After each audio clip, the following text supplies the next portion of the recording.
What next in Iran? Reports have just come in that the United States' second aircraft carrier battle group, the Gerald Ford, Nimitz class, massive aircraft carrier, is now sailing towards Iran. There is already the Abraham Lincoln CBG carrier battle group already deployed in the Gulf of Hormuz. This is the second aircraft carrier steaming towards Iran. Just yesterday, on the 12th of February, we had Prime Minister Netanyahu, who along with his air chief went to Washington to meet Donald Trump. This meeting was scheduled for about an hour. It lasted for 3 hours. As per media reports, it is said that Netanyahu laid out there the satellite photographs, the air photographs of the Natanz nuclear facility, the other nuclear setups in Iran, and he said that enrichment was all underway and they had gone much further than they had last time. He also showed the photographs of the missile factories. After June last year, Iran was left with about 1,500 missiles. It is now said that the number of missiles that Iran has is estimated to be over 3,000, ranging up to 5,000. Some reports are even suggesting 8,000 because Khomeini ordered the missile production to go into overdrive to make up for whatever was expended in June last year and to make sure that they could now hit back and hit back hard. Israel finds this an existential threat to its very existence.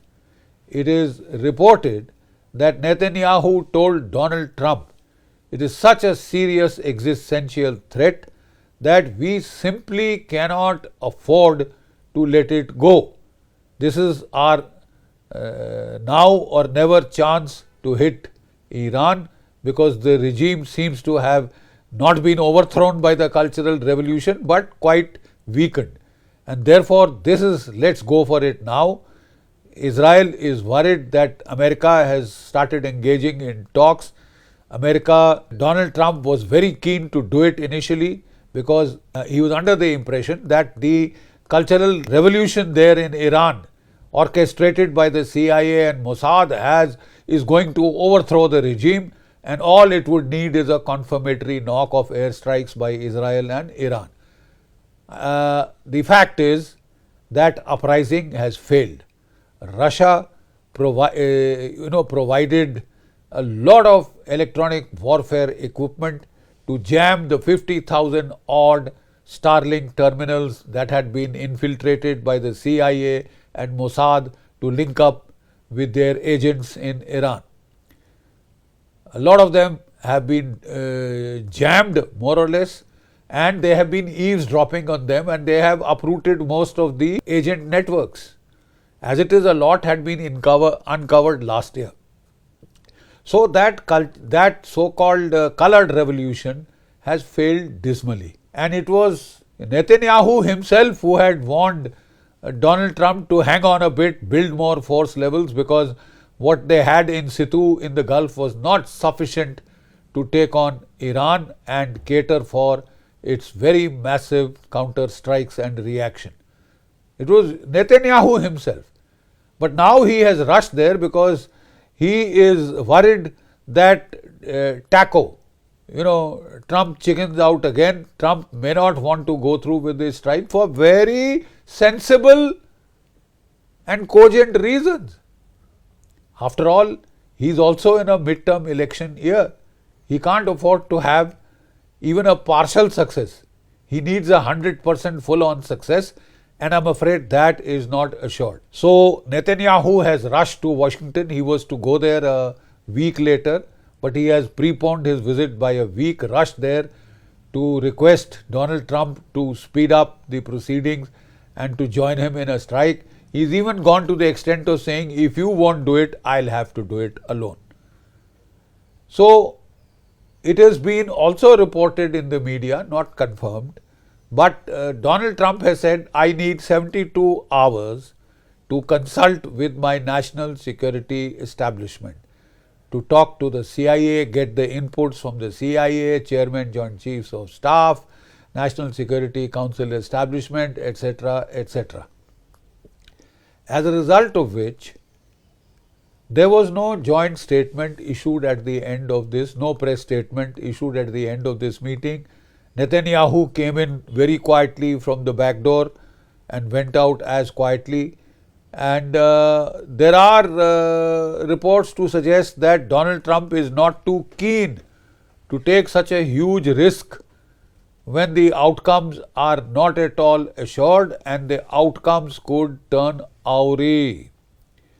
Even if you don't hit an aircraft carrier, even if you hit a Arleigh-Burke class destroyer and kill about 200 to 300 Americans, kill more on their air bases, these number of body bags in a midterm election year can spell the end of Donald Trump's political career. So he will have to think this through very carefully, very objectively. And the Peter had said, yes boss, we can do, just tell us what to do and we'll do it type of advice may be very counterproductive.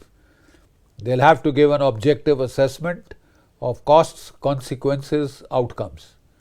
Based upon that only a proper decision can be taken. So what are the possible scenarios that could emerge from here? As a military historian, as a wargaming expert, there are three basic scenarios. Scenario 1, Donald Trump tells Israel, okay, go ahead, you do it, right? Netanyahu goes ahead and starts the strikes on Iran. America provides the Patriot cover, THAAD cover, etc., and defensive cover, and comes in towards the end like he did in June last year with his B-1, B-2 bombers and makes the motions of hitting, or actually hits Natanz in Isfahan, etc., nuclear targets in Iran. Possibly also some missile factories. That is scenario 1. What is scenario 2? Donald Trump taco. Donald Trump says, nothing doing, we are going to go in for talks. The statement that has come out from Donald Trump is, we are going to try talks, right? And Iran has said, like hell, we will not discuss our missile arsenal. We will not discuss our ties with Hezbollah, Hamas, etc., Houthis, right? These are not negotiable. There is no question of negotiating an end to or reduction of our missile arsenal. This is our only defense against Israel. Israel can't tell us to disarm and wait for them to destroy us, keep themselves open to destruction. I mean, no nation state in its right mind will ever accept that kind of a statement. So what are the negotiations going to achieve? Iran has said, okay, we are prepared to discuss the nuclear aspect. We will not give up enrichment, but we agree to forswear a military nuclear program. We've already said we don't want to go, but if we are to forswear our nuclear option, you will have to lift all the sanctions. The talks for the time being have ended, but they are saying they might resume again. So will Donald Trump engage them in protracted negotiations lasting month, 2 months, 3, 4, 5, 6 months? Perhaps in the interim, this time period will be used by CIA and Mossad to try and stage another colored revolution, to repeat what they had tried to do and failed to do this time. That is option 2. Third option, Donald Trump, some people have said, had decided that I am going to destroy Iran. So there are 3 options. As I said, Trump tells Israel to go ahead and attack. Number 2, he says, no, we will give negotiations a chance, extended negotiations. Number 3, he's already decided that I will destroy Iran, and to that extent, he and Donald Trump and Israel, they build up force levels and they launch the final attack on Iran. Like I said, the third option is extremely dangerous. Some people can say maybe he's chickening out, Trump chickens out again, and therefore there was no press statement, etc. Well, that could also be a deception plan to put Iran, off guard. Exactly what they had done in June last year. They had pretended to engage with Iran in long winded negotiations, but before they even started, they had attacked. It was an absolute stab in the back. It was a total, breach of faith. But America is quite capable of doing that again. So that is one option. I think we will know very soon, in about 72 hours, in which I think Donald Trump is holding consultations with his national security establishment.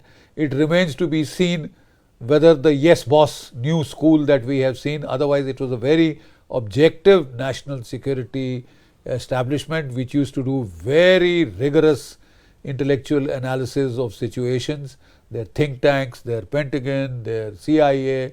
I mean, they were known for very, very in-depth analysis. I'm not sure if that still happens any longer. We are told that Donald Trump just doesn't listen to any long, in-depth briefings. He leaves it to Marco Rubio and Vance to listen to those briefings, and that is the danger.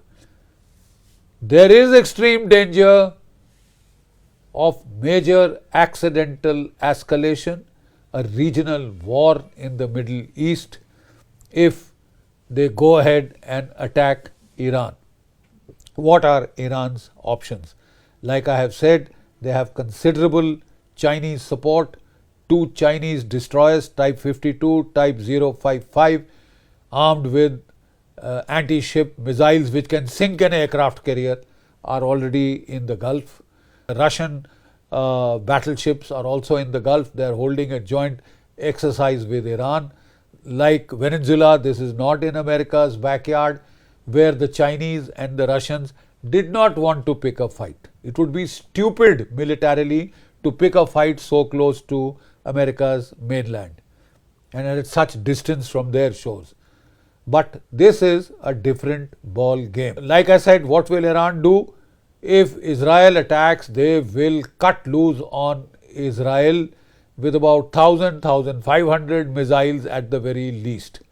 And that can, if they use hypersonic missiles, they cannot be intercepted by Patriots, they cannot be intercepted by the THAADs.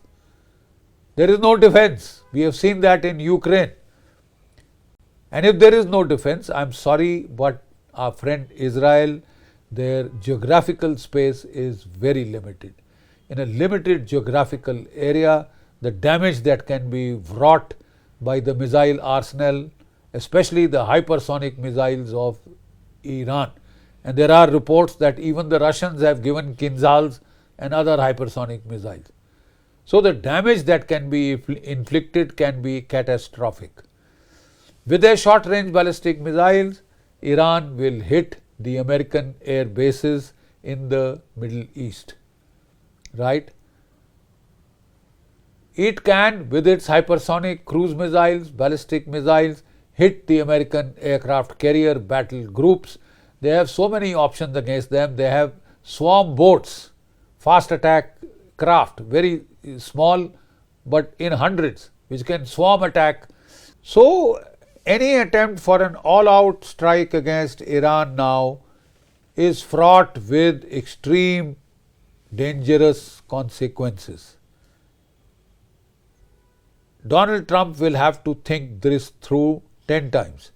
Donald Trump likes to do quick in, quick out, telematic assaults, very little risk, no boots on the ground, no casualties, so that he can claim success, claim victory on television screens and give more and more and more media interviews and bites. But even if there is a small percentage chance of American body bags, he will have to think 10 times before he goes ahead.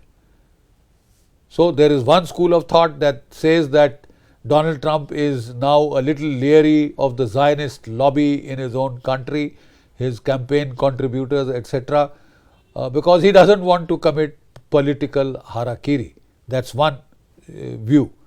The second is that this is all possibly a deception plan, strategic deception plan to put Iran off guard and to hit it and destroy it once and for all, because he seems to be somehow hung up on that.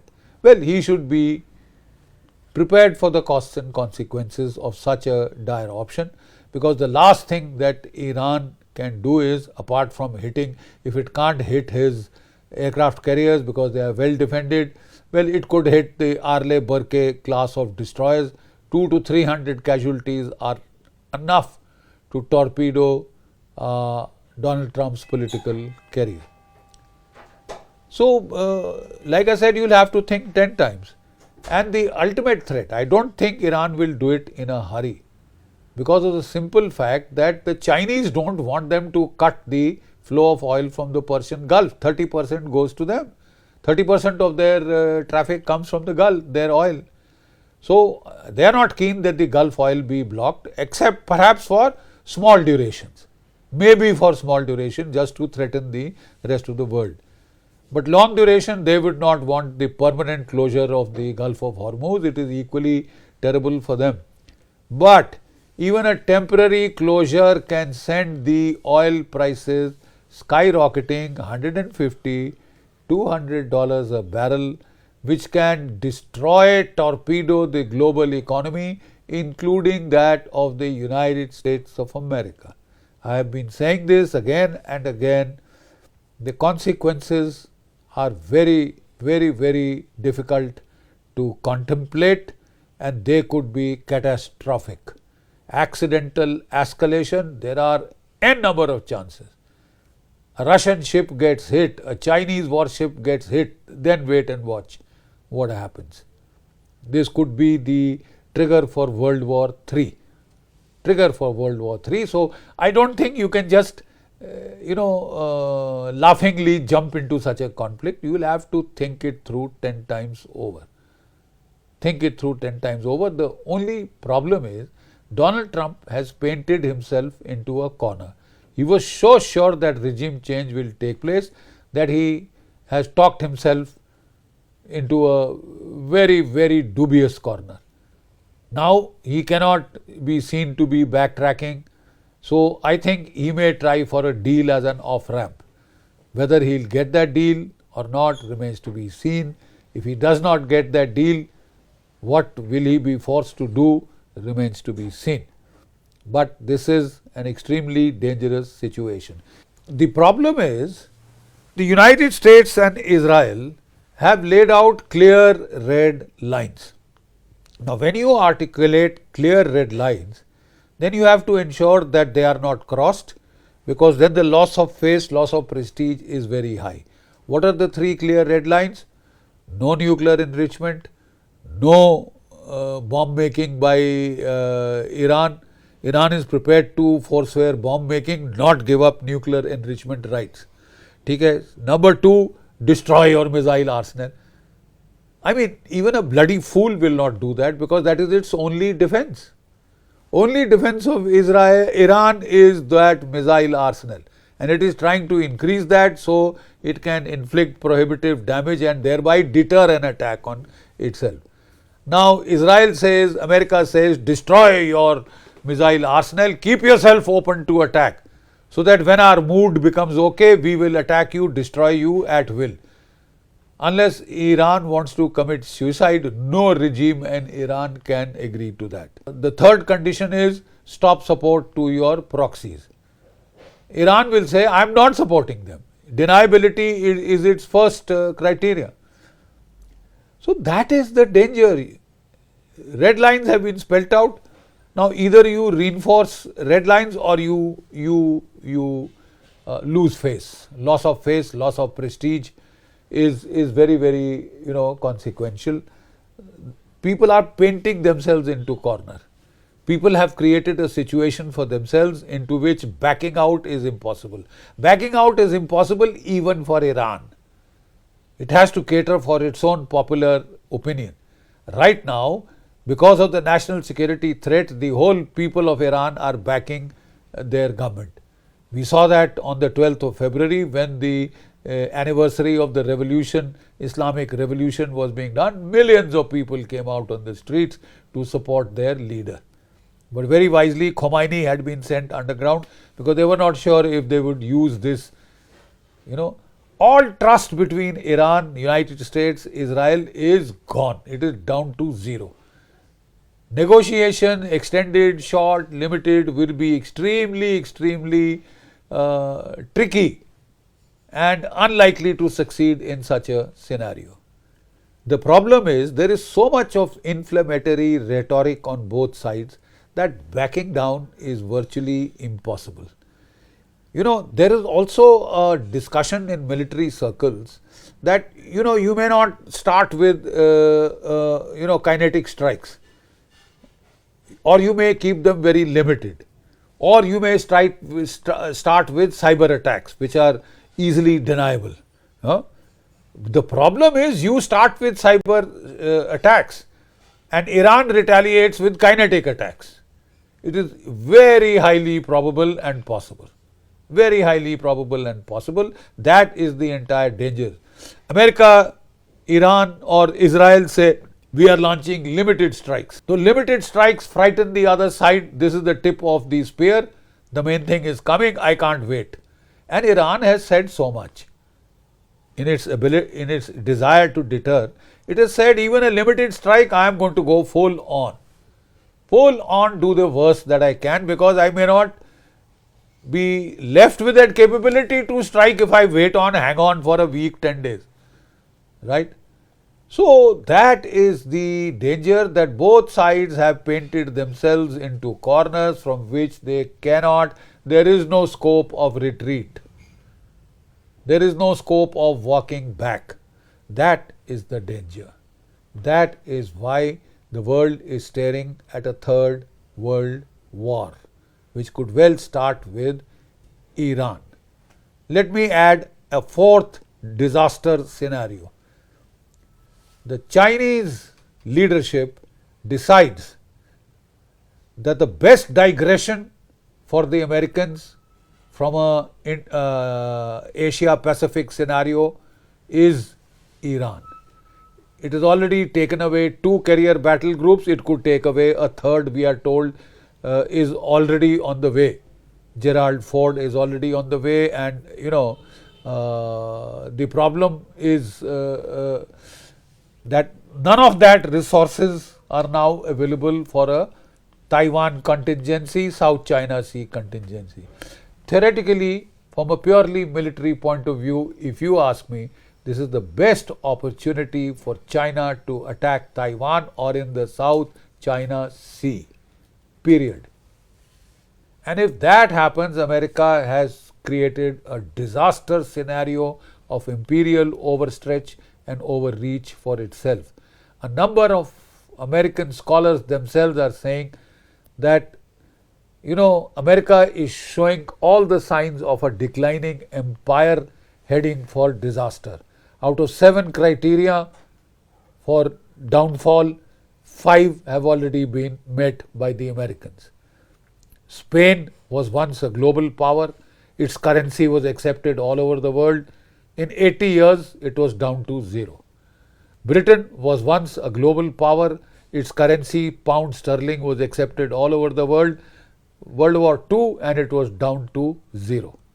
It had to flee from all its colony, starting with India. Right? United States, dollar is a global currency, now under threat.